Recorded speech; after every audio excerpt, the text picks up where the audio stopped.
The Unite the Light Lightworker Summit is reborn in 2025, May 17th to the 19th, reincarnating in Nashville, Tennessee, the capital of country music light. If you live to make the world a better place, we invite you to gather and co-create for 2 days. Day 1, meet curated, heartfelt influencers sharing strategies and innovation.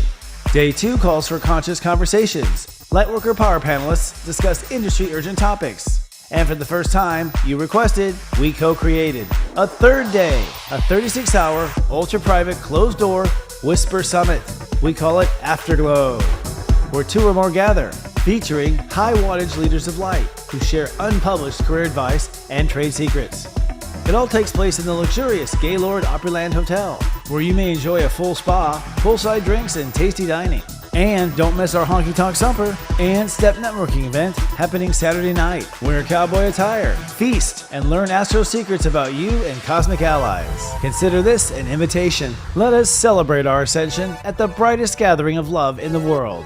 Ticket sales are open now at unitethelight.love. That's unitethelight.love. Coming up this week on Serious Joy, join me, Sensei Christopher Witecki, and lead astrologer Robbie Hunt as we join forces to kick off a new astrological year. Premiering this week on SeriousJoy.com. Welcome to AstroMingle, the spiritual podcast that mingles with the talented lightworkers and innovative influencers of our time. You know, there's an ancient Hermetic text known as the Emerald Tablet that's quoted as saying, "As above, so below," which means that something happening in a higher realm could possibly have an issue with the lower realm or connect a correspondence between them. And tonight, our guest that we have is going to be talking about connections she's made between cosmology and the human body. But first, a little reminder, we have a phenomenal event coming up here in May. We cannot wait. We're less than 30 days away now. It's unitethelight.love, our summit for lightworkers. And I just want to point out that we have some cool stuff going on this year that we've not done so far. And one of them is what we call a panel. Well, you've heard that before. But a panel of 3 different channels. And these channels are going to focus on one topic, and that topic is, will Earth make it?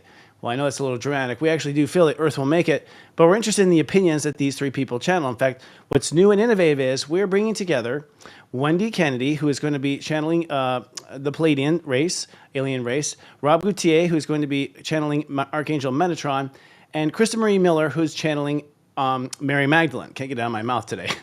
I'm not a channel. I'm just a clumsy guy.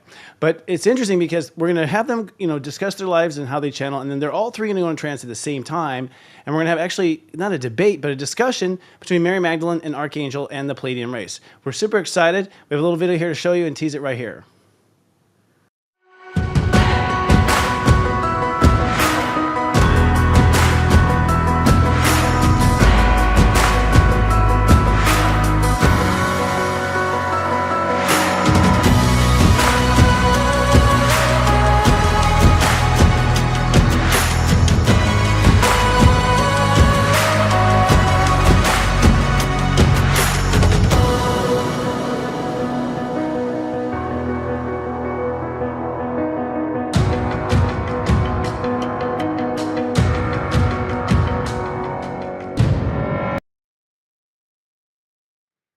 And by the way, you can get tickets to our streaming event if you aren't able to come to Nashville. We completely understand. A lot of people saving pennies right now. We have a phenomenal online show.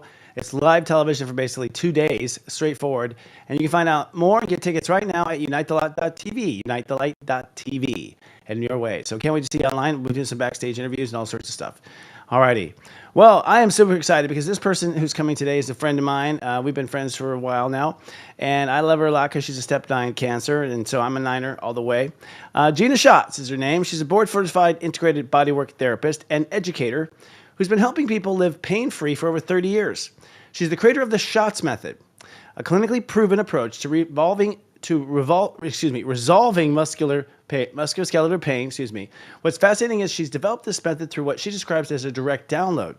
Gina not only works with clients, but also trains and licenses movement and manual practitioners in her method, empowering them to make an even greater impact in their work. So please join me to come and talk about this and send some love and waves of light to her. My guest today, Step 9 Cancer, Gina Schatz. Woo!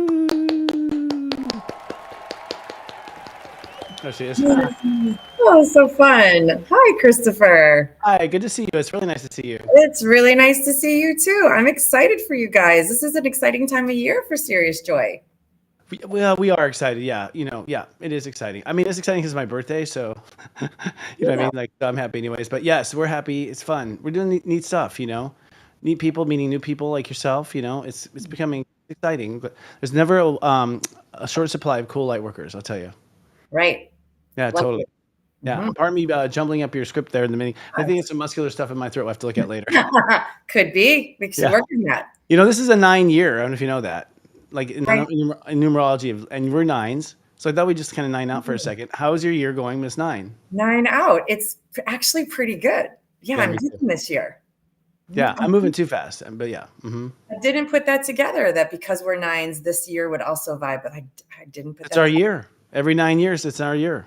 It's That's our, also ironic, isn't it? yeah, Yeah, every that's nine it. years at 10. So nice. Gosh, where do we start? Well, I guess first of all, everyone's always curious. I mean, how you got on this path in the first place. Why drawn to the body? Because I know you're very spiritual. You have all sorts of like a number of talents, Mm. and bodies seem to draw you in. Is it because of your own issues with the body, or is it something that fascinates you? It was not my own issue with the body. I know that idea that, your pain is your purpose. That Hmm. wasn't mine. I remember very young having a set of encyclopedias at home, all the books. I mean, I clearly am dating myself at this point, but that's fine. No, I had them too. And Mhm. the A book, I remember thinking, because I was a latchkey kid, I remember thinking, I'm going to read all the encyclopedias. Why not? Right. But I Wow. couldn't get past the A book because there were these vellum, like see-through pages of the Mm. anatomy where you could see like the organs and the bones and the muscles all laid over each other. And I would spend hours just staring at those pages, like Huh. hours. And I remember having like kind of weird, I guess, experiences dressed to the nines. Thanks, Danielle. I remember having sort of weird experiences. Like I remember burning my tongue, for example, and just having you ever like drink Where it something. goes numb. Yeah. Mine felt like it bloomed, Huh. that there was something sticking out. And I remember asking my mom, and she would look at me like I had three heads. And I was like, something's going on with my tongue. And I remember going into the bathroom and sticking my tongue out in the mirror and looking at it. And I felt like I could see like the inside of a lily flower on my tongue. I just had very, I guess, sort of strange, but I found them fascinating experiences with my body. And it just always drew me in, always, from the very Huh. beginning. Mhm. Interesting. So, for people who don't know, what is an integrated bodywork therapist? Yeah, it's one of those titles that nobody knows what the heck that I have no is. idea. Yeah, No, no. I know. I know your friend. It's sort of like if you could imagine massage therapy meets physical therapy meets chiropractic, and then they had a baby who had a cousin. It would be, it's like Roger in Saw. that, yeah, it's in that world. So I do orthopedic body work, and clearly, do my own version of that with the method. Mm. So it's like it begins. What calls the client to you? Does it begin as a massage and body work, and then you get in there and you're like, oh, this is messed up, or are they messed up to begin with? Yeah, not it does. They don't come to me for massage anymore, although I give a great massage. They're usually at this stage of my career, someone who's been to several different practitioners. They've tried a whole bunch of things. They're trying to avert surgery. They're rehabbing from surgery. Their physical Mm. therapy rounds got them close, but not quite. And Mm. then someone said, "Oh, you should go see this woman. She might be able to help you." Okay, got you. So they've been dealing with pain, probably. Yes, muscular. That's what it is. Pain. Yeah, yeah. Oh, yeah. Mhm.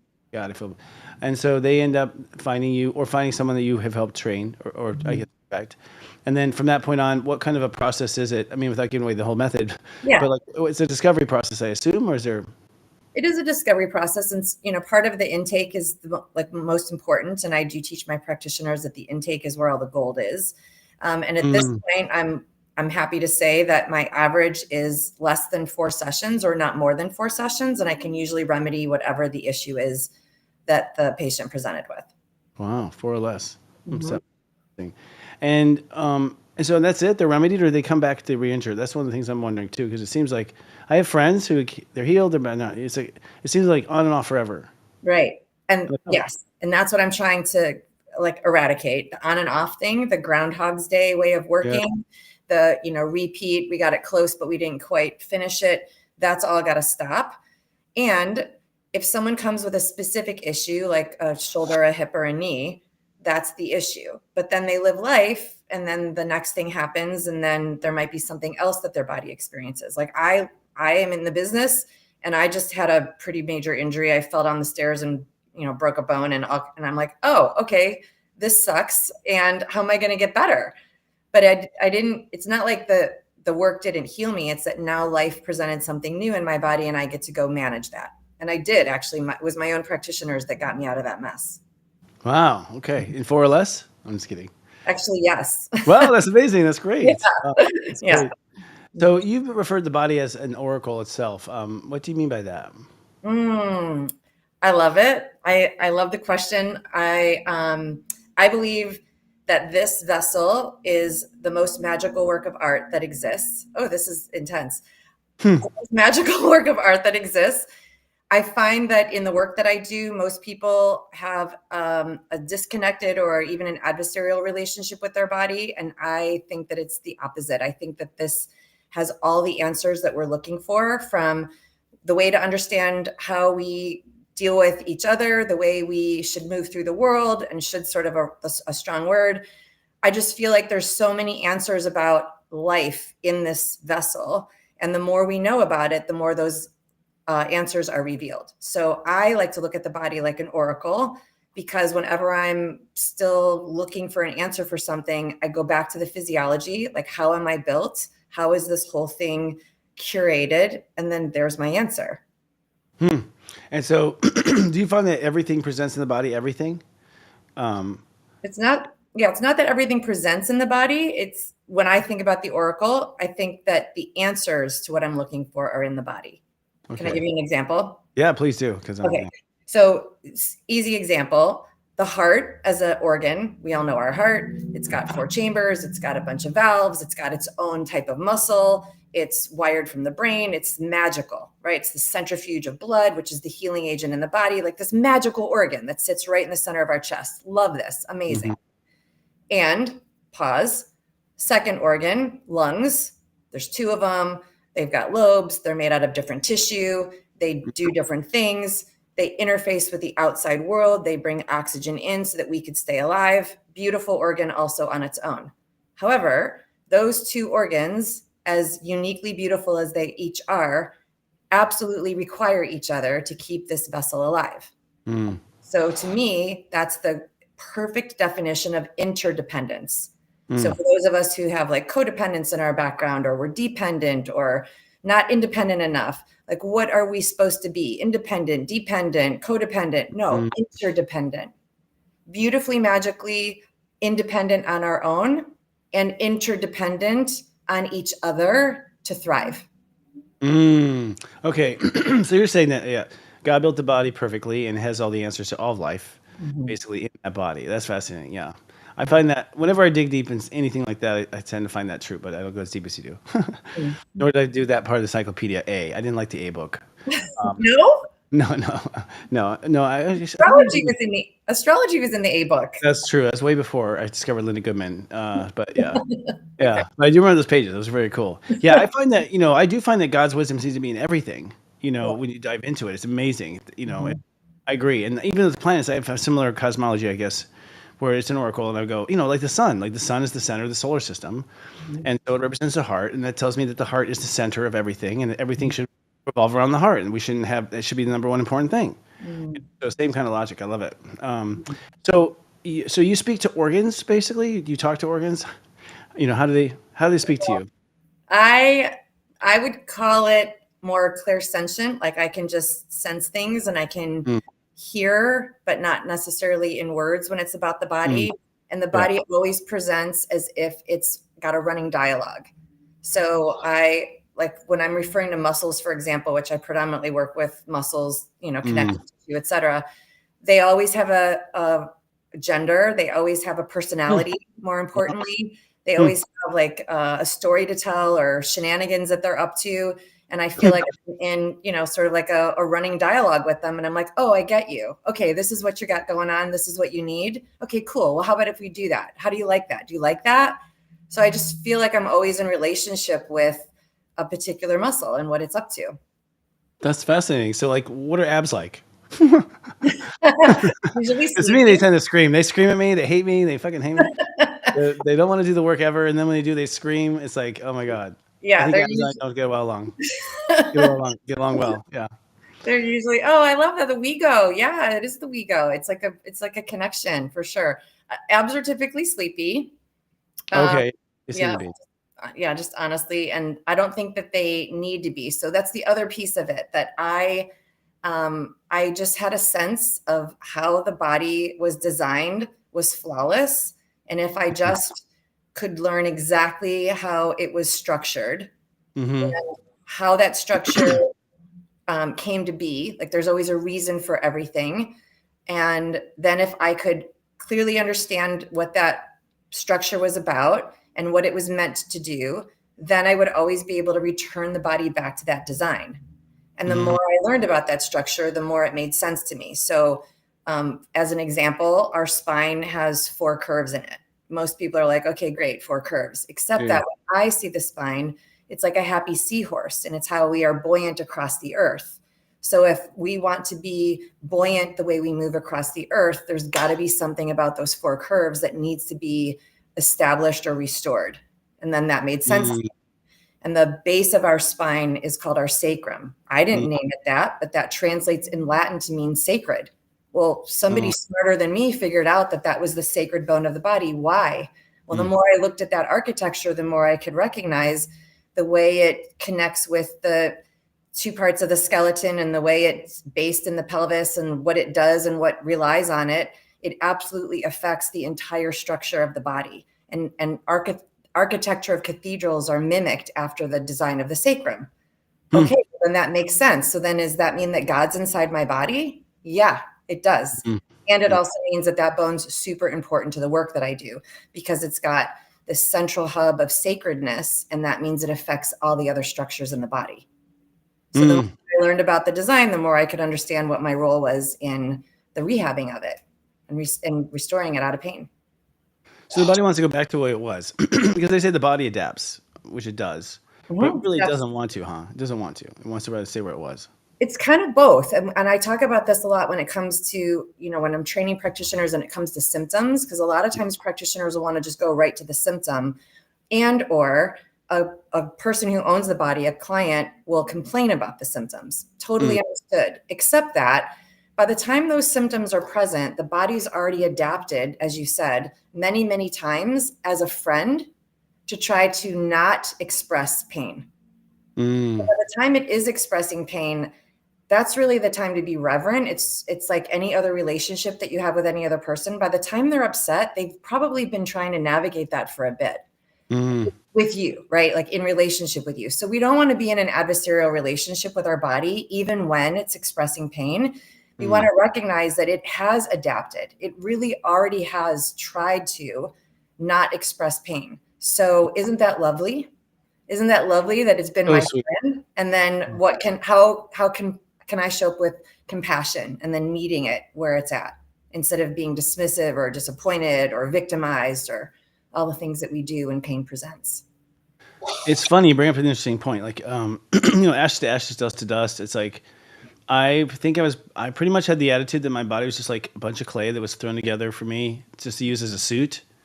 Just throw away. And I know my body's not, it's mad at me. It's like growling at that idea right now. And I was a soldier for a lifetime, so I was just kind of like, oh, well, it gets, do your best. We'll just keep her together as long as we can, but not really like loving it or seeing it as alive or anything. And so, do you like a plant? Should we talk to our body? I mean, Oh yeah.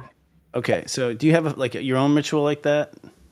I do actually. Do you know the work around water? The doctor who talks to water, Oh right? yeah, yeah, Dr. Emoto. Yeah, Yeah. totally. Hi, So water so good. Yeah. exactly.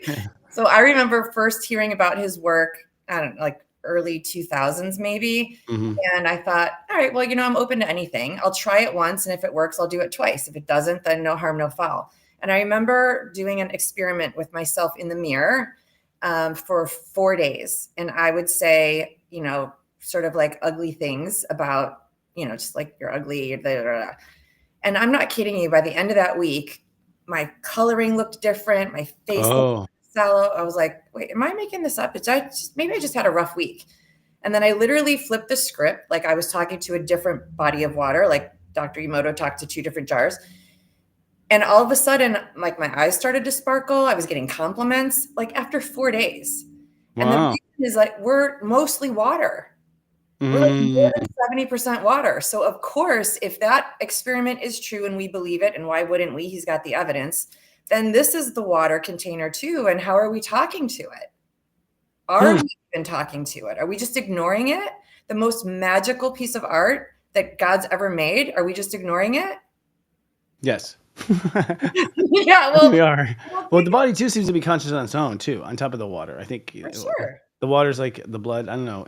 I agree with the water part too, 100%. Because when I'm low on water, I fall asleep. I'm almost dead. It's like running out of. But I also think that when we get diarrhea and we get throwing up, I think a lot of times there's something about the water that stores the memory. I think, like the pain memory or whatever, where we cry out water. I think water serves as like a lot of a conscious vehicle for sure. But I know I've been in the hospital many times, and mostly past life wound. I think karma of past life wounds in my body. So almost every wound or every time I've been hospitalized, I get the flash of like, oh, that's the life where I actually died. And so my body's like, fuck you, like, so to come back and sort of make peace with it. So in those times, I'm like, I talk to my body. I'm like, I'm sorry. I'm so sorry. I didn't respect you. And I have noticed that like I heal much faster. The doctor's always impressed how fast I heal because I'm like totally talking to it like a plant. Exactly. Or that body part, Exactly. Yeah. It's very, so where did you receive this information for your Schatz method? I mean, first of all, can you talk about what it is, just in essence, as a package deal, or a different approach, and then where you got it from? Yeah, so it is a different approach, and I was in a little bit of debate about that for a while because I didn't want to actually own it. I didn't want to be responsible for it, and I was in a little bit of disbelief as well. And it was a business coach actually who told me that I had a method and I needed to go talk to attorneys, and I kind of blew it off for a while. I was living in New York at the time, and I thought she was just being, sort of exaggerating because, I roll like New Yorkers. But then I went and met with a trademark, a patent, and a general practice attorney, and they were like, oh yeah, you have something. And that's not easy to do because it's the body, and we all have the same shoulder joint, for example. But yeah, we could trademark it, and you should get on with it. And I was like, what the heck? What what do I do now? And I went back to that same business coach, and she said, well, now you share it. Oh, right, got it. So I do, and I figured out the curriculum, and I train other practitioners in the method, and it's a pretty steep learning curve. But it's totally approachable if that's the kind of work that you do. If you really want to do as a body worker, movement or manual practitioner, if you really want to do deep dive into orthopedic work and orthopedic restrictions and remedy them so that your clients can go back to moving and feeling free in their body, then this is the right approach, I believe. And I've been doing it again for many decades, and I think it's like the best thing since sliced bread. And I am also aware that there's other practices available too. I happen to have a lot of evidence that mine works. So cool. I love that. And the way it came to be was early on, right out of massage therapy school. I was still getting my undergraduate degree in physical science. And I was studying everything about the body, biomechanics, etc. And I just was hungry. Like I couldn't get enough of the training and education. And I started working with an orthopedic physician, doing very intense, quick sessions, nothing like what you would think about if you thought massage. It was all orthopedic work. And I was lit up, like, give me more. And for a variety of reasons, I stopped working for that doctor. And turns out that was a good thing, I later found out. So I was following my intuition and, listening to my, the energy parts of me. I'm steeped in energy work as well. And so I was using that as a compass of what to do next. And I was working as in independent practice at that point, and I was doing still good orthopedic work. And I'd say I'd got like 75 to 80-ish results. And step 9, I'm like, I want 100. Yeah. How do I get 100? Yeah. How do I get 100? At least 90. Yeah. What's missing? And so I remember I had built a condo at that time, And I was working out of the condo. I built it as a work-live loft. It was beautiful and I loved it. And I'd done a ton of construction and I was in the treatment room in that space. And I was like, please, I know there's an answer that I'm missing. And I was laying on the floor and I looked up and there was all these books that were there. And I thought, it must have been something I just didn't get. Like, we only retain 20% of what we hear, even when we're paying attention. Mm-hmm. And that's again, how our body is wired. That's how our brain is wired. It's not a default. It's just the way it is, or a defect. It's just the way it is. And so I thought, all right, well, I probably need to go back and look at a book. So I'll just go back and look at a book. And I was looking through the books and I was like, which book? Is it this book? Is it this book? Is it this book? And I kept hearing, no, you're closer. No, you're closer. I'm like, give me the book. Like, give me the book. And I was like, I'm hearing and I don't know what I'm hearing. And I laid down on the treatment table and I looked up at the ceiling and I was like, there's got to be an answer here somewhere. The very next patient that I had laying on that treatment table looked up at the same ceiling and said, oh, there's an angel on the ceiling right over the treatment table. And I had done the construction in that space and I had been on that same spot and I didn't see that angel on the ceiling that I had patched. And I was like, oh my gosh, there's angels looking over me in my treatment setting. Okay, let me lay down on the table again at the end of my workday and ask just one more time. And I heard this word that I had never heard before. And I'm positive I didn't hear it in any books. And so I started looking and looking and looking and I couldn't quite find it. And I was taking a lot of continuing education because I was thinking there were answers were outside of me. And I'd be in pretty high level continuing education. And I kind of know what the teacher was going to say before they said it, like the big reveal. And I'd already heard the words and I was like, oh, wait, this feels a little freaky. What the heck?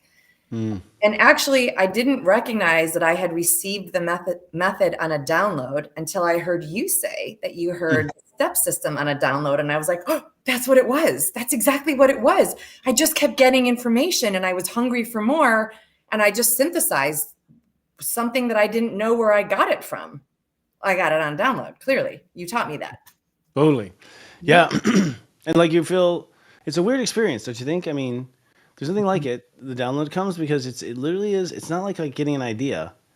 It's like literally coming in and you're like, I'm going to do something. You feel like this need to go do something. Like at least I did. I go do something with this. I can't sit here. Writing it down wasn't enough. And I did a similar thing. I asked them, I said, what's the secret formula of manifestation? And like 0, 1, 2, 3, 4, 5, 6, 7, 8, 9, 10, 11. I was like, what? Like, so, like what? Like it had been coming in, and then I put together like in the morning. I was getting like dreams where I wake up and I have like this old man be like, yellow is 2, and there's just like numbers like that. And so, anyways, then it unpacked eventually. So it's just kind of following instinct. And then you kind of this is really really valuable because I honestly think, Gina, like this is kind of how God sneaks back stuff when they burn down a library like Alexandria. It's like when, in ancient times, they would kill the ancient language. I think it comes back through people like us and like you. I think it comes back. I'd imagine, Schatz then or something. No, I'm kidding. But, I think we come down, we channel this. But I also feel like, do you feel like you're entrusted with it? I mean, do you have since then any sort of like relationship deal going with them? And who is it? Do you know? It's 1,000%. In fact, I feel a little disrespectful, but I already made my commitment, so I'm okay to tell the story. So I figured out my method, and like you, I was told, put your hands here, do this, do this. And I'd go back and look at my anatomy books and it wouldn't make any sense where my hands were. Like it wasn't even called apart. And so then I was getting all these results. And so my 75 to 85% results turned into 100%. And my patients were like not coming back for a while. And I'd call them and say, is everything okay? And they're like, oh yeah, like this, it totally worked. And that was really invigorating for a while. And then I got bored with that. I was like, oh, okay, conquered, done. What's next? And I told myself that I must be like ready for another career change because I mean, the average career of an adult is like 6 careers or something. So I was only on one. Maybe I was just supposed to figure this one out and then move on. And I went to school and got an interior design degree, totally random, not connected. Loved it, had a blast. Like, give me all the good stuff. The tourist in me is like, yes, yes, all the good furniture. Yes, yes. And I remember sitting at my desk one night and I had a stack of patient files and a stack of design client work. And I remember looking at them both and feeling like, well, one of them should feel better than the other. And I was sort of in my head about it. And I was like, you know what? Screw it. I'm just going to do the design stuff. And I went to go reach for the design work paper. And I very clearly heard a very deep baritone voice that I'd only heard one other time when I was a teenager and about to get into some serious self trouble. Different story that doesn't matter, but I recognized the voice. And this voice said, you can do the design work, but we've asked you to do the other two. Like, okay. Oh, yeah. Yes, absolutely. So I thought, okay, well then I'll just do both for a while. And I did like for like a couple years. And then the place, it was fun. It was a nice, ride for my ego. I got on HGTV, and then I sort of felt like that was actually really over. And then I was even more invigorated with the Bodywork. And I was like, okay, so every time I question it or I doubt it, or I feel like the heaviness of the responsibility of having this method, and, it feels reverent and full of responsibility. And if I'm ever in question, I remember that voice. I was asked and I accept it. So it doesn't matter what else I do. I'm always going to do this. And I'm actually quite proud of it now. I've come around. Well, it should be. I mean, I don't know. I kind of get the feeling like you were just expressing a past life as a gay man there for a minute. So that's what I pick up, like, psychically. He's just like, he wanted to come out or whatever. He's out now and he can do it. And now your offices look fabulous, so, kind of your lobbies are your lobbies are amazing. We got to sit there. But maybe it was Cleopatra. Maybe it wasn't a gay man. Maybe it was Cleopatra from a past life. Totally. With back problems. Like, it's probably convoluted. No, I get it. I mean, I think we download a lot of our talents, and we have the choice. And I kind of have a feeling in heaven we're like, oh, I don't know if I want to do this or this, and we sort of load up the back, we load the baked potato up, and then we get down here, we're like, okay. And I remember I did get born in that life, or whatever. But that's interesting. Now, do you have any kind of promises since, like, with it? I mean, like for me, like I got a lot of I was told a lot of stuff. I mean, as far as the rules, kind of. With me and the rules, and a lot of things, there's a lot I haven't revealed yet because they told me not to. Like, it's against the rules. Like, so I just obey like a good boy. But overall, it's like I realized I was the guardian. Like, they had chosen me as this guardian, and so lately I've been calling myself the channel guardian of the step system, because I think I'm just here to like watch over it, make sure no one screws with it again, kind of thing. Are there instructions for you as well in that regard? I haven't had instructions to guard it. I mean, I've heard you say that before, and I was like, oh, was I supposed to hear that? Like, am I hearing that through Christopher so that I could hear it? I don't have anything to guard, but I have been asked to protect it. Oh, okay. Well, kind of same. Okay. One has a weapon, one doesn't. I don't know. Yeah, well, it's slightly different flavor. Yeah, I mean, ultimately, yeah, I guess, I don't know. Maybe I used the wrong word, but ultimately it's just that it doesn't fall in the wrong hands. It maintains the respect to it, don't sell it out, typical what you do with God's stuff, God's information, you treat it with respect. So, and then what's amazing is how, just to compare with you, it's like that 100% mark. Like the fact you're hitting 100, right? Like, that's kind of at first kind of hard to accept, isn't it? A little bit. Yeah. Yeah, like imposter syndrome. I must be a fraud. Maybe I think I'm better than I am. Who am I? Like, all my old, like, anything that was psychologically not yet resolved, all of that comes out. And again, it's part of what I now in hindsight recognize I felt as the responsibility, that in order to be able to hold this method and share it openly with other practitioners, I needed to not be in the way. And if I wasn't clear with my own shit, and I was still doubting myself and questioning the download, or being too afraid to acknowledge that it was a download. I mean, that really came out from working with you, that like, I get to just say it and not worry. The part of me that was like, oh, what are people going to think? Like, that's my ego. Like, it's none of my business what people think. And if I'm worried about that and I'm holding back the method, then I haven't really embodied my commitment. I was asked to do this. Yeah. Okay. So then do it and stop being in the way. It's hard to accept that part at first, but then, like, I come from astrology where there's like all these astrology schools, and like the knowledge goes back to, I don't know, Plato. I don't know how far it goes back, and so you introduce somebody new to astrology, like, who the fuck are you? It's like, I need an excuse. It wasn't me, but I was honest. It's like, it did just come out of nowhere. It did just come out of nowhere. Like, it was just, I couldn't deny it. That's one thing. It's like, it's undeniable. You didn't think about that a second ago. You didn't ask yourself, like, hey, let's come up with a pretend system. Like, that's difficult.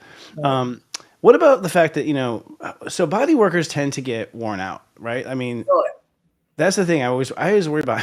I go get massages. I'm looking at my, I look at the person. I'm like, how you doing, sweetie? You start worrying about their pain. Does your method accommodate for that, or does your method have, self-regulated stuff, or? Yeah, 100%. So interesting facts. In my entire career span, which is a long time, 33 years this year, thank you. The average lifespan of a massage therapist career is 4 to 6 years still. Wow. And it still is. Though that average is an abomination. And in the yoga world, for those who are movement practitioners, I train both. An average career span of a yoga teacher never becomes full-time. Never become full-time? They don't make enough money to work full-time. They have to wait tables or have a second job, or they're also massage therapists and then they teach yoga at night and they're running around in a million studios. Same thing for Pilates instructors, personal trainers, etc. So there's, I obviously have, beat those statistics, and I did well before the method was formulated, and then clearly after that as well. And I wasn't burning out. And so then it's also like sort of a lonely path. Like, well, then who else has been at it as long as me? And there's a handful of us for sure. Like, I've definitely connected with them, but I couldn't figure out exactly why the burnout was there, because again, I've been hungry and just became more insatiable the longer I was working with the body. So I didn't understand what the burnout was like, and I needed to really look at it. And a couple things. We're not taught any business in school. In fact, I'm an approved provider for continuing education, and I cannot offer CEs for any business training. Why? What the heck? How am I supposed to be a solopreneur if I don't actually know how to do that? Totally. So, we're meant to like run a business and be an entrepreneur, working service hours for dollars, and then no structure around that. What the heck? Yeah. And with the, with the statistics in our industry, it feels like the industry should have picked up on that and like supporting us, because I've said this a lot, there's more people on the planet who need us as practitioners than there are those of us to serve. We need and deserve to be full-time. So why was that happening? Some of it is we lack professionalism. We burn out because it's physically tiring. We doubt ourselves a lot because we are doing a little bit of Groundhog's Day. We're treating symptoms, and the client comes back the next week and they're like, well, I felt good for like 4 days, but that hip thing's back again. And then the practitioner starts to doubt themselves, and they're working really hard and they're kind of getting results, but they're not really sure how they're getting results. And they're just like physically fatiguing from that. And they're not clear how to make enough money either, because if they're working with people in service, that's during daylight hours, unless they're not being professional. And then how many hours is there to actually do that? So there's like a lot that goes into, I think, why both manual and movement practitioners don't make a thriving salary. And in my program, I offer professional development. And I also, interestingly enough, kept that on the down low for a while too, because I thought, well, no one's coming to me for business. They're coming to me to learn how to like actually resolve orthopedic issues. And just now I'm recognizing, oh, no, Gina, they'd actually really like it if you told them that you were going to help them recoup their tuition. And I say that from day one. This is high value. I want you to provide value, and I want to provide value for you. And you should be recouping your tuition for this program before you graduate. Wow. And you should do that with every training. I think every service provider should do that with every training. We're mandated CEs every year, but then we don't get a raise. Why? It's back to the business stuff again. I think you should be able to recoup your tuition on whatever you invest in.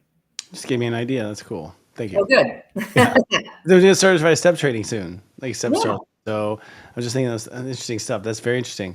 And so that said, can a person then keep their body together? I mean, the business thing, I totally agree with you. I mean, I think I don't understand. I think I don't know. So surely, I mean, one of these schools, like, Paul Mitchell for hair, one of these schools, like would have thought that, trainer also had to, like, balance the books, or, how to, sell shampoo. I mean, just anything else, like, but they don't. They just spit you out with the craft, and that's it. And they stop there.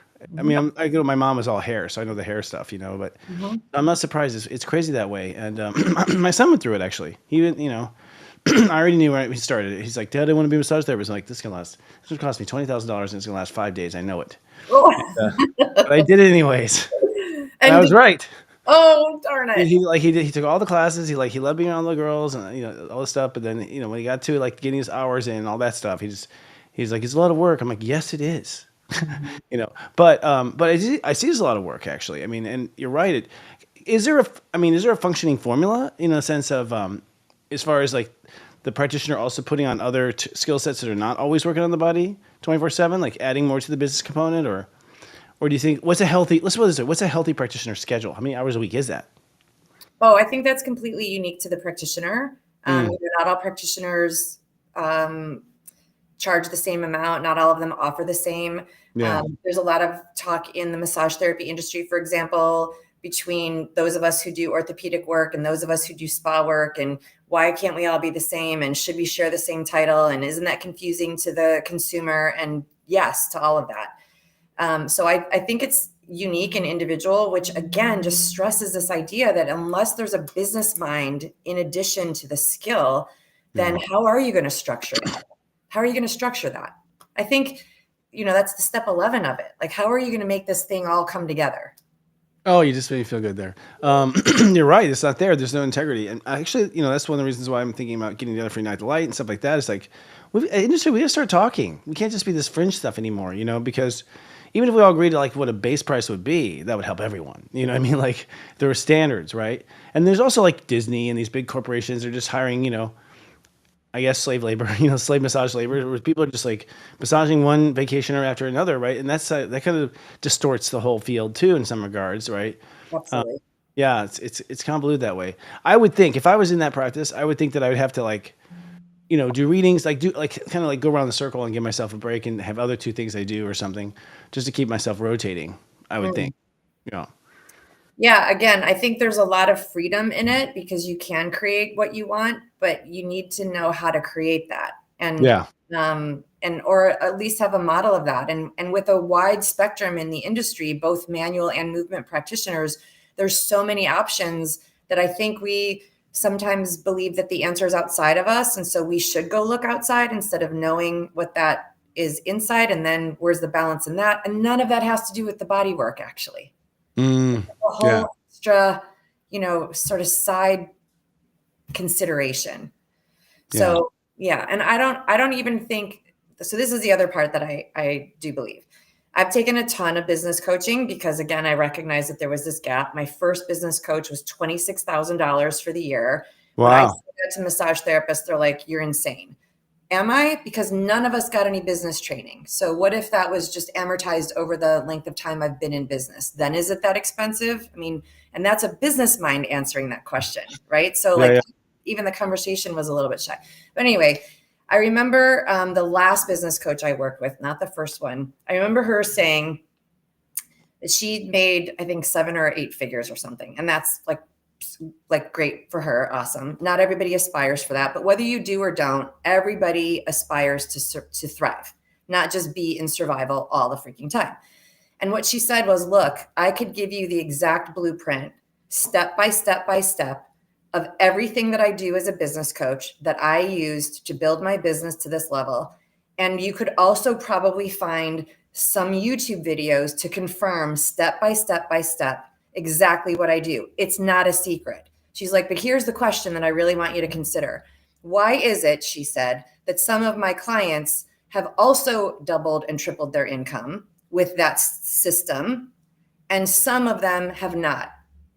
Mm, What's the difference? If the strategy is there and it's clear and it's available, how come some people survive and some people thrive?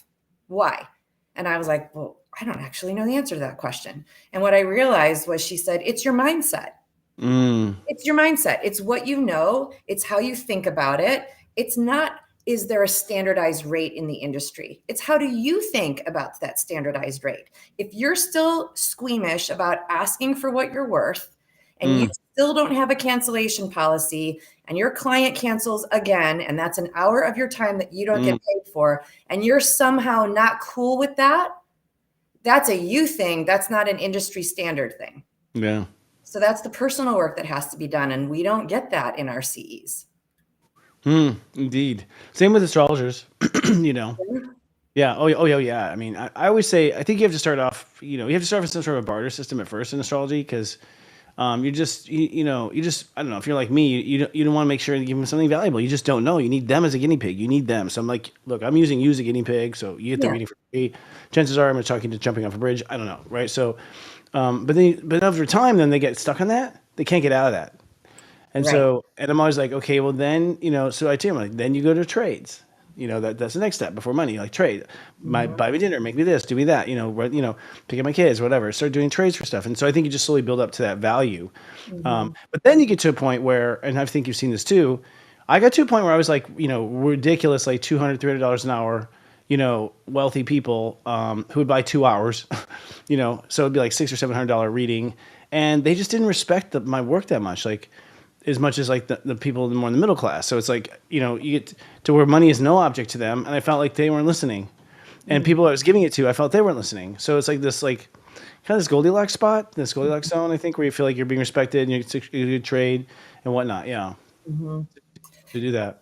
Yeah, I recognize that too. And I tell my practitioners, what I hear often is, well, I don't know that they can afford it, and I don't want them to feel burdened. I really want them to be out of pain. I love the big heart in that. Absolutely. And what I say to the practitioners is, stop getting yourself into someone else's wallet. It's none of your business. Get yourself into your own worth.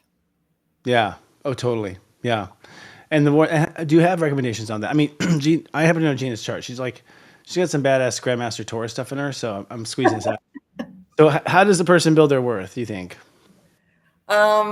It's interesting that I have that in my chart, because I also needed to build my worth. So I think our psychology and our belief systems, the things we think over and over again, can shadow some of our natural innate chart and programming. At least that was my experience. So I'm not saying this like, oh, it was easy for you, Gina. It really wasn't. It really wasn't. And I got to grow to appreciate the part of my chart that I learned from you. I was like, in fact, I remember learning it from you and thinking, oh God, I have no excuse anymore. What is with this chatter? It doesn't work. I'm not even wired this way. What's happening? Well, I was happening. Like, you're the only thinker in the space. So I was thinking what I was thinking, and it was overshadowing everything. That's a me thing. That's the mindset piece, right? It's not a specific strategy that works. I'm the strategy. So how am I doing that? So when you're asked, like, what do I talk about? That's how I coach my practitioners. I believe in live training. I'm with them for hours every week. I don't leave them unattended for very long, because I believe that we all have things that we get to navigate through. And again, the heart and lungs tell us that we do that together. So my practitioners and I are interdependent on each other. My vision gets to come true, which is what I want for the planet and people in their bodies. It gets to come true when I pour into them, the practitioners. And that means meet them where they are, find what's in the gap, support them heartily so that they can go out and have their dreams come true. And then everybody wins. And Love that. That's win-win.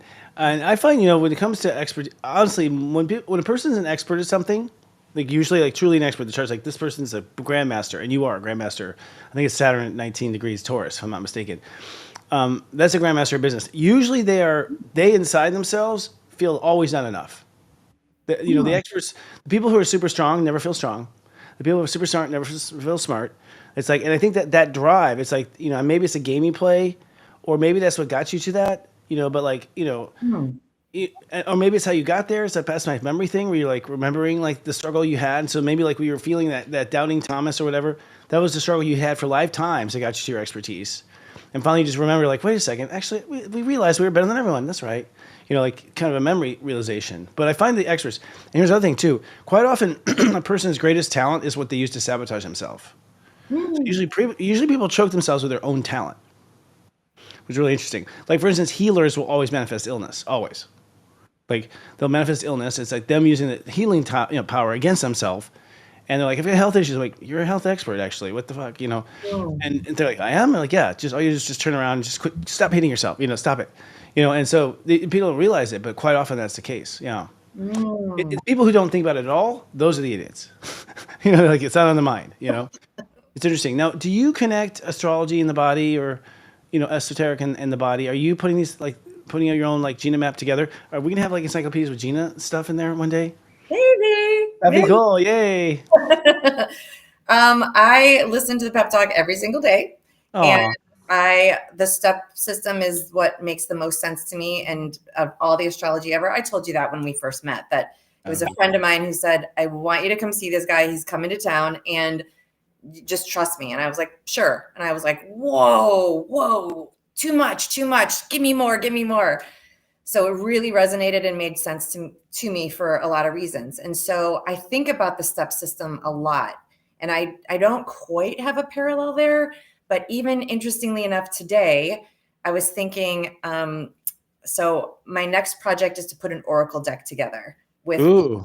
with these ideas like your interdependence. And so, have like if you're pulling an oracle card and the oracle card comes up about the heart and the lungs, you get to consider, are you being too dependent? Are you being codependent? Are you not being connected enough? Mm. What is that about? So I'm thinking like it's been in the works for a while to put this oracle deck together for the body. I love it. That's a great idea. I've never seen it. Would you use it? I'll use it in the mornings on pep talks. You would? I would So totally. I would this totally is, if you let me. Yeah. I'd be like, oh we yes. pulled the heart and lungs. That makes sense. Heart and lungs. Okay, great. I Well, totally use it. I think it's a brilliant idea. I think it's a brilliant idea. I'm actually getting bored with the ones I have. I'm stuck with. Like I want more tarot. I want more like variety of just because like we said in the beginning of the interview, like God's brilliance is in everything. So it's like Mhm. you have different things to look at. It's cool. Okay, I will absolutely send you a deck You for have sure. to do it. You have to. It's a brilliant idea. Excellent. I will do it and I will send it to you. And I was thinking, I was like, are there steps in here? Like what step? Like, Mm, oh, I don't know the step system enough to mm, know. So I was sort of like, I'm looking, to answer your question, I'm looking for where astrology comes in. And I know that there's a connection to it. It's not hmm. immediately evident to me for the pre-order. Yeah, really. I do. Oh, you should. You could actually. You should. That way you own it. The copyright of it right away. Hmm. Actually, so that way it's yours. It's out there. You're selling it. You're raising money for it, so it's yours. Like claim it early. Okay, I will do that. Yeah, and you have money. So all they want is a free deck. That's, that's all they want. I'll tell everyone about it. Like, oh my god, Yay. I'm not quite. So I've gone down the medical path a little bit. My friend Gary Lyman, who and him Garage, he's like trying to decode in his own way too. So I've seen some modern wizards trying to do it. The ancient stuff is like doesn't make sense to me always. It's like because there's like two layers. It's like what I figured out just an instance. For instance, it's like they say the throat chakra is the throat chakra is Taurus. Okay. So yes, the throat, the body of the throat, the flesh, that is Taurus, sure. But the energy is Libra. I'm sure of it. Like behind there, it's Libra and Scorpio. I know it's Libra Scorpio, but then when it embodies itself, it's like it flips around and becomes the opposite. So Hmm. there's a lot of like inside outside us kind of stuff, and Makes sense about this chakra because the fifth chakra, which most people consider like the talking, use your voice, say what you need to say, the quality of that chakra is actually listening. which So, is Libra. That's what Libras do. Libras are open. They mhm, listen. They take it in, take it in, take it in. Plus open mouth. Ah, like so. It's like, yeah, and then the throat's like no, closed. Scorpio. So I think mhm, the chakras have like a dual. Scorpio I think has twice. It's like genitals and superior. I think mm, both holes. Basically have a Scorpio there guarding it. But yeah. But so there's a lot of inside out, and I've heard stuff like, this part of the liver is this sign, but that part of the liver is that sign. I'm like, Jesus, who figured this oh, out? I have no idea. I don't know that. But I'd be interested. I'll tell you right now. If you ever want to decode that, we can put our heads together. Because once you turn the numbers, then you have algorithms, and that's the thing. Step algorithms are like the next level that I haven't told anyone about. Like there are algorithms, like there are formulas for shit. If you first turn it into the number, and then you add or subtract, you multiply it. Like there's algorithms how you like, and they function in these algorithms. So I imagine that, like the kidney adds to a this, like all the numbers in the kidney probably add to a certain number, and a net number. I don't know, something like that. See, there's your wizardry coming out. I'm like, Yeah, yeah, yeah. exactly. We're just like, we will get her in the next level. Here we go. No, I wanted to go to the body. I mean, that's one of them I'd like to see happen. So anything we can do to help, just let us know. Okay. We did have a practitioner. Well, we had Mary Magdalene through my friend Krista. I Mhm. had a session with Mary Magdalene, and I was actually, kind of floored because I talked to her for like a half hour or whatever, and she basically said she was step system. Step system is the base of all modalities, Mm. and it wasn't that this is more important. It's the numbers, like numbers. The fact that numbers associated with consciousness is the basis of all modalities. Mm. I mean, that's the universal language is numbers. So if aliens landed on the planet and they did this, we know exactly what they're talking about. Like, let's go to a rave. Everyone knows that. No, but it's number two. So, I think people, even insects, know what number two is. Mm. Kind of thing. They So do? I think so. I think they count. I bet you insects count. I bet you every animal counts, at least to 10. Yeah, that's I think adorable. so. I think so. I don't know. That's cool though. I think it's great. And so I'm wondering with diagnosis, like, so do you pay attention? So I'm just wondering if you pay attention to charts and people's pains. Because I think people do manifest stuff in the body at certain places Sure. based on karma. I mean, you shared a story with me, you don't have to now, but shared a story with me last time we spoke on around New Year's or whatever, that you put together like a body issue with a past life thing. Mhm. Every time in the hospital, like every gaping wound that had to be sewn up was like a stab wound in a past life. I get the Mhm. hospital, so my leg's still pissed at me. That's why I did it again, so.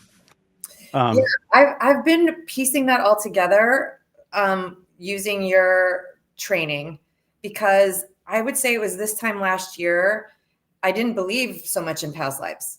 And Oh, that's right. Yeah. right? And the past lives in karma, and you're like, you should try it, you should try it. I'm like, Christopher, I don't know about the past life thing. I'm looking to get to heaven, and my dad's talking to me all the time, and he lives in heaven, and I'm up in future. You're like, no, past lives, and I'm like, no.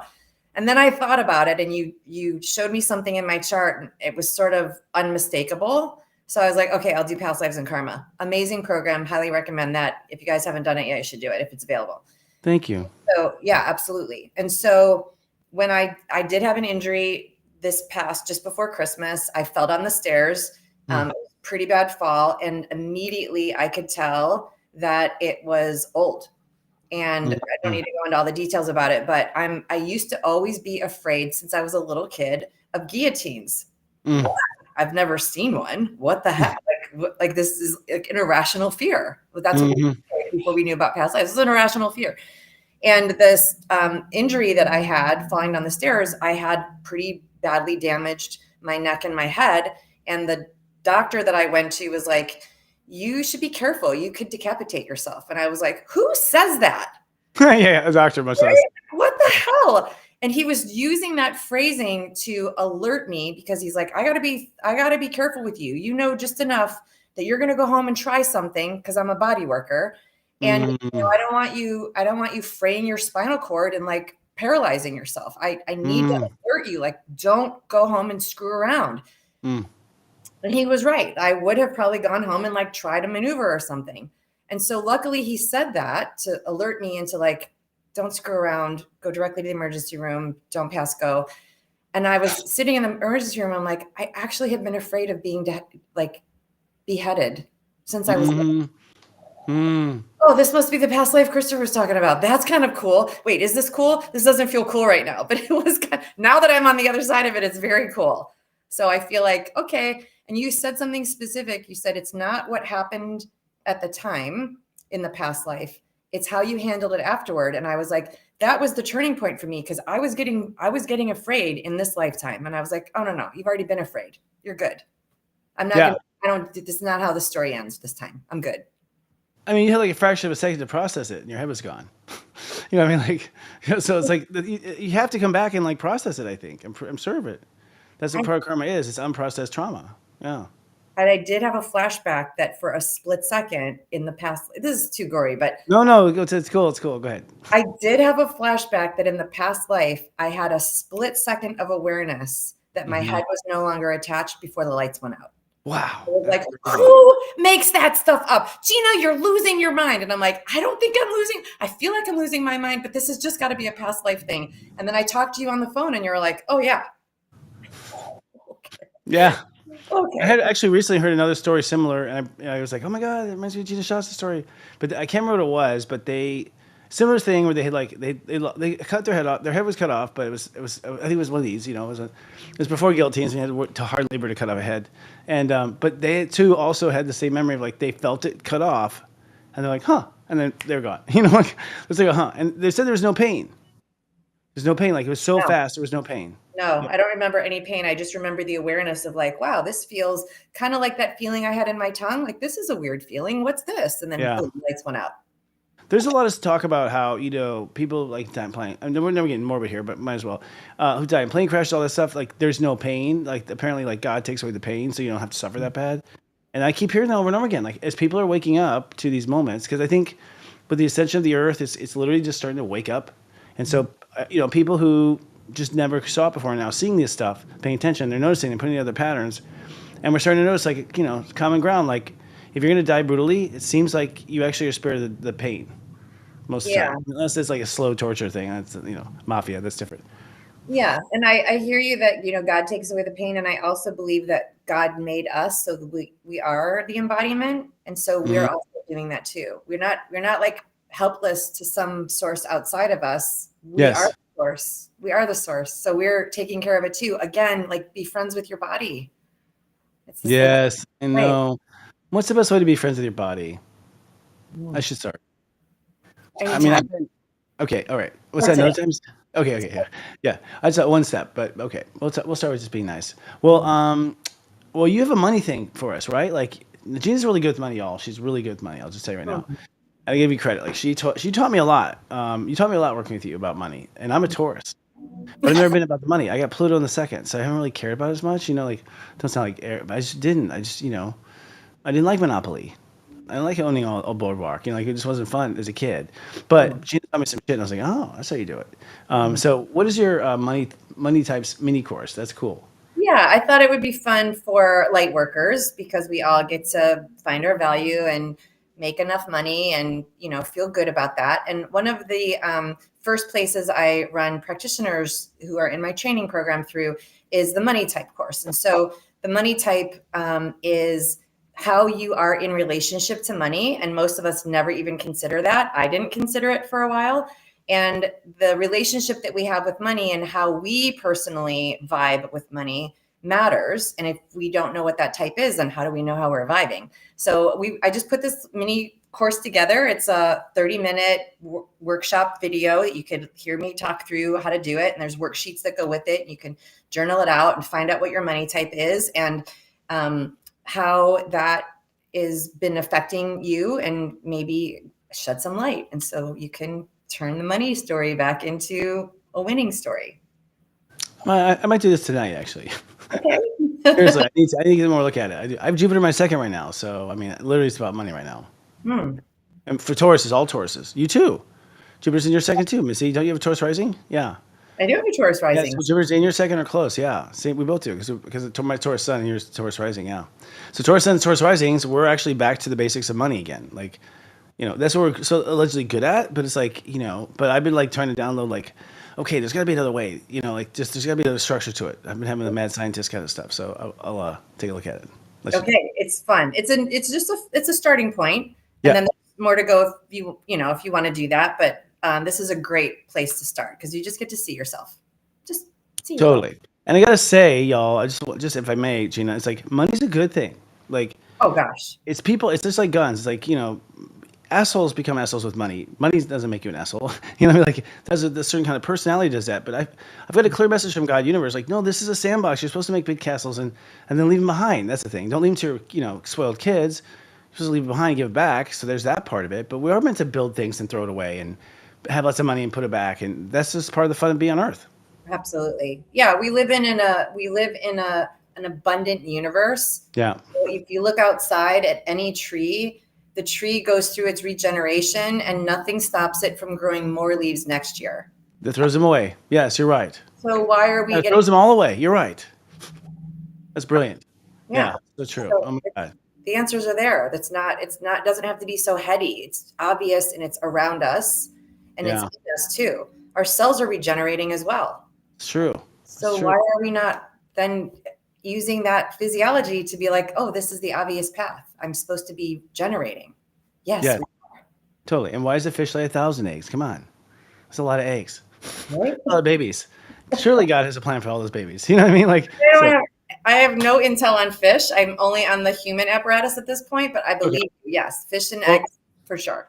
It comes up with people about eating bean and whatever. I'm like, well, I don't know. When the animal has like 1,000 kids, come on. There's obviously some sort of food chain idea there, you know, obviously. You know what I mean? And one kid, maybe we shouldn't eat that animal, but you know, whatever. So, well, Gina, it's been great to see you. You have to come back and play a game or something later in the year and do something fun. It'd be great I to see would love to. We could play an Oracle game.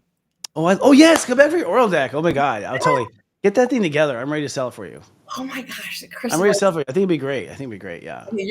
I'm getting the first one. You're getting the second one. Yay! I want it signed. Yeah. Okay. I'm gonna have like a whole like bookshelf. No, Right. with your permission, I'll use it on Serious Joy, and you know, and maybe I'll start to pick up some patterns for you too with the steps. You know, well, my feeling is you could have a step on each card. It feels like it. Really? Feels like it. Just feels like it. You know, I can help you with that. Mm-hmm. Okay. Excellent. Your guides will tell you. Yeah. So, okay, well, great. Everyone, Gina Schatz, check her out. She's totally worth the money, and she's worth the time, if you can't tell. So, and we love her, and she's always welcome here. She stepped on cancer. How do you not love that? So, see you next time. All right. Thank you so much for being here. Thank you, Gina. Oh my gosh. Well, that's awesome. Isn't she great? I love my nines. I gotta tell you. You can tell I'm around a 9 because I'm just talking so much. And we are having a great time, y'all. I just want to remind you to go to Unite the Light's website and tune in. It's going to be fun. We have a lot of interesting, fascinating stuff. You've got to stay on top of it. One thing I've gotten downloaded in this last week is that it's time. When I say that, I mean, you know, for a long time, I was kind of waiting for the world to kind of work out its corruption before we made a concerted effort, you know, as light workers, because as light workers have been sort of kicking back and looking. We haven't really been attempting to make a difference together. We've made differences on our own, but we haven't get differences together. And I'm getting a strong, it's time for us to come together and make a difference. So we'd love to have you at the show, unitethelight.love. Get your tickets to watch it at unitethelight.tv. And I'll be back next week with more Mingle. Until then, I love you. Live, love, be. The Unite the Light Lightworker Summit is reborn in 2025, May 17th to the 19th, reincarnating in Nashville, Tennessee, the capital of country music light. If you live to make the world a better place, we invite you to gather and co-create for 2 days. Day 1, meet curated, heartfelt influencers sharing strategies and innovation. Day 2 calls for conscious conversations. Lightworker power panelists discuss industry urgent topics. And for the first time, you requested, we co-created a third day, a 36-hour, ultra-private, closed-door Whisper Summit. We call it Afterglow, where 2 or more gather, featuring high-wattage leaders of light who share unpublished career advice and trade secrets.